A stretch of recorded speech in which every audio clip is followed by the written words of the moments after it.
పవన్ కళ్యాణ్ పై తమిళనాడు రాష్ట్రంలో police case నమోదైంది.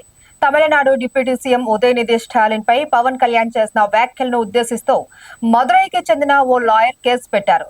ఇప్పుడు ఏపీ, తమిళనాడు రాష్ట్రాల ఉప ముఖ్యమంత్రులైన పవన్ కళ్యాణ్, ఉదయనిధి స్టాలిన్ల మధ్య వార్ కొనసాగుతుంది.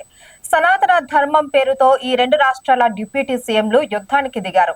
వారి మధ్య జరుగుతున్న ఈ వార్ ఆసక్తికరంగా మారింది. ఇటీవల జరిగిన పార్లమెంట్ ఎన్నికల సమయంలో తమిళనాడు ప్రస్తుత డిప్యూటీ సీఎం ఉదయనిధి స్టాలిన్ సనాతన ధర్మంపై సంచలన వ్యాఖ్యలు చేశారు.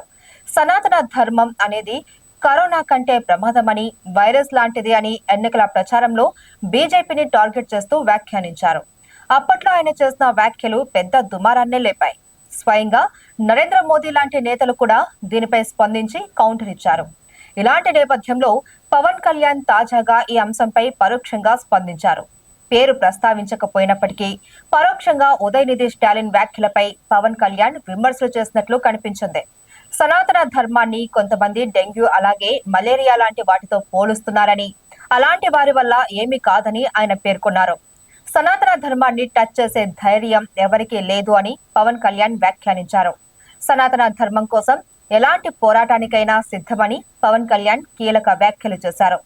ఈ నేపథ్యంలో తమిళనాడులో ఈ అంశం వివాదంగా మారింది. తమిళనాడు డిప్యూటీ సీఎం ఉదయనిధి స్టాలిన్ స్పందించారు. పవన్ కళ్యాణ్ చేసిన వ్యాఖ్యలపై స్పందిస్తూ వెయిట్ అండ్ సీ అంటూ నవ్వుతూ వెళ్లిపోయారు.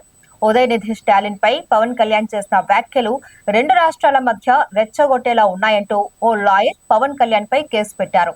మరి దీనిపై పవన్ కళ్యాణ్ ఎలా రియాక్ట్ అవుతారు అనేది చూడాల్సి ఉంది.